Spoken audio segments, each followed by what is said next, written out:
Kumusta mga brad? Kapag sinabi nga po nating classic motorcycle ni Honda, isa sa mga tumatak sa puso ng mga tao ay ang Honda Dream. Yes po, sa mga hindi nakakalam, isa po ang Honda Dream sa may pinakamaraming series ni Honda. At ang pangalan nga din pong Dream ay napaka-historical para sa kanila, sapagkat ang pinakaunang motor nga po na kanilang nabuo ay Dream din po ang pangalan. At ito nga po ay ang Honda Dream D-Type. Kahit nga po napaka-moderno at napaka-high-tech na ng mga motor ngayon, hindi pa din po humihinto si Honda sa paggawa ng motor na ito. Kasi nga napakadami pa rin talaga mga tao ang tumatangkilik dito. Yes po, promise. Napakadami talaga mga taong tumatangkilik dito. What? Ikaw Brad, tinangkilik mo ba ito?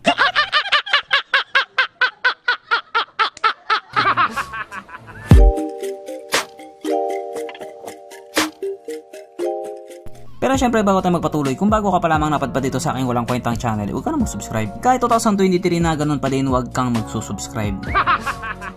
So yun na nga, kung ikaw nga po ay batang 90s pababa, alam mo ang motor na ito. Early 2000 nga po talagang sumikat ang Honda Dream dito sa Pilipinas. At dito nga din po sa motor na ito, una akong natuto.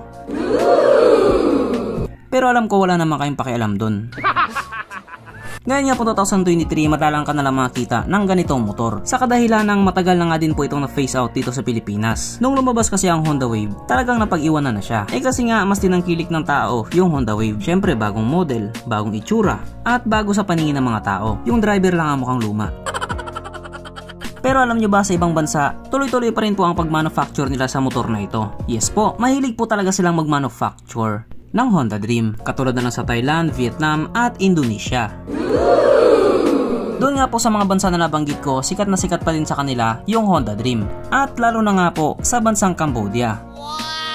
Dito kasi sa bansa na ito, talagang gustong-gusto ng mga tao yung Honda Dream. At hindi po natin masabing na pag-iwanan sila. Kasi halos po lahat ng mga bagong motor ni Honda, nilabas po sa kanila. Actually, meron sila na wala dito sa Pilipinas. Meron silang Honda Winner X, meron silang Honda Scoopy, meron silang Honda Beat na bago. At marami pa pong meron sila na wala dito sa Pilipinas.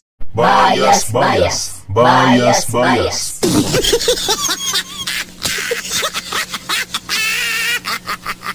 Last year lamang po ay kalalabas lamang nila ng updated model ng Honda Dream 125. At kahit nga halos FI na lahat ng mga motor sa buong mundo, yung Honda Dream nila last year ay carburetor type pa din. At naka-halogen din yung headlight. Syempre para mapanatili yung pagiging classic, di ba? Pero ngayon nga pong 2023, naglabas na naman sila ulit ng updated model.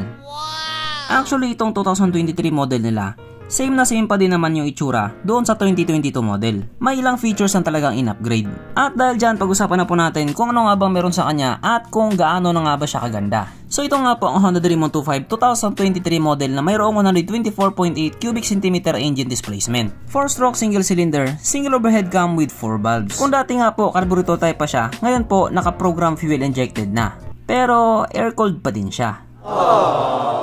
Panis yan sa Honda Click 125. Ang kanyang compression ratio 9.3:1. Kaso lang wala po silang nilabas na information patungkol po sa kanyang horsepower. Basta ang importante may power. Power! Pero ayon naman po sa claim ng mga tao nakagamit sa motor na ito, ito daw po ay kayang tumakbo sa bilis ng 115 km/h.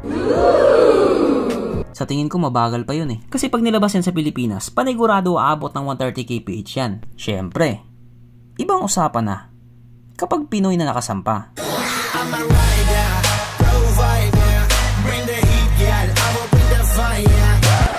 Ang kanyang tangke ay kayang magkarga ng 4 liters fuel tank capacity na kumukonsumo naman daw po ng 53 to 55 kilometers per liter. At kung ganito lang sana kumonsumo yung Mio ko, ay haya-hayang buhay.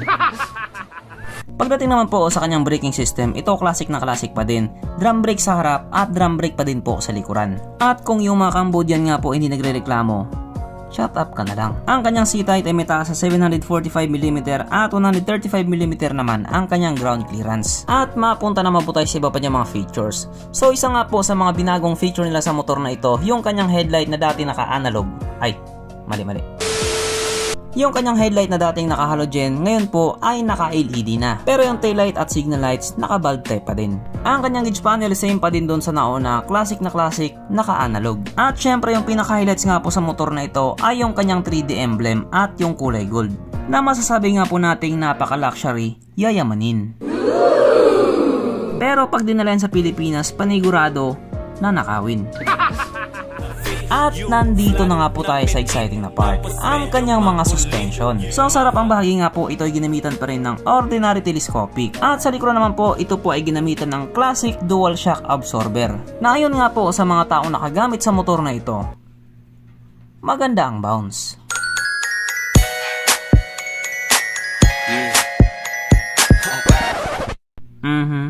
Panigurado, wala na namang nalungkot.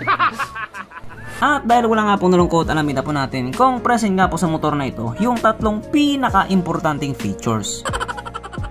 So una na nga po dito ang kanyang lagayan ng istalyon at kitang kita naman mga brad, wala siyang ganun.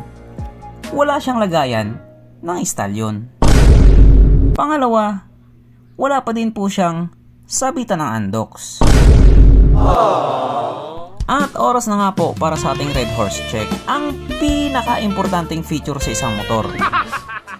At ayon nga po sa aking masusing pag-aanalisa, ang motor na ito ay kayang magkarga ng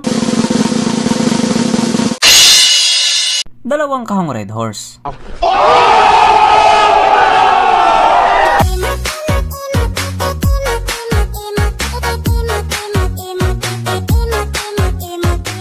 So therefore ang motor na ito kahit papano recommended.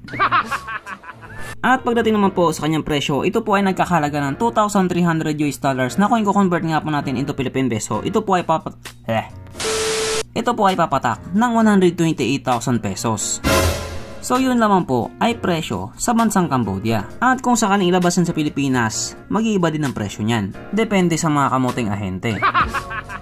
So hanggang dito na lang muna mga brad. Kung may gusto kang sabihin or gusto mong idagdag doon sa mga sinabi ko, mag-comment ka na lamang sa ibaba. At syempre, katulad ng dati, hindi magtatapos ang video na ito na hindi sumisigaw ang nag-iisang hari ng shoutout. At alam nyo na kung sino yun.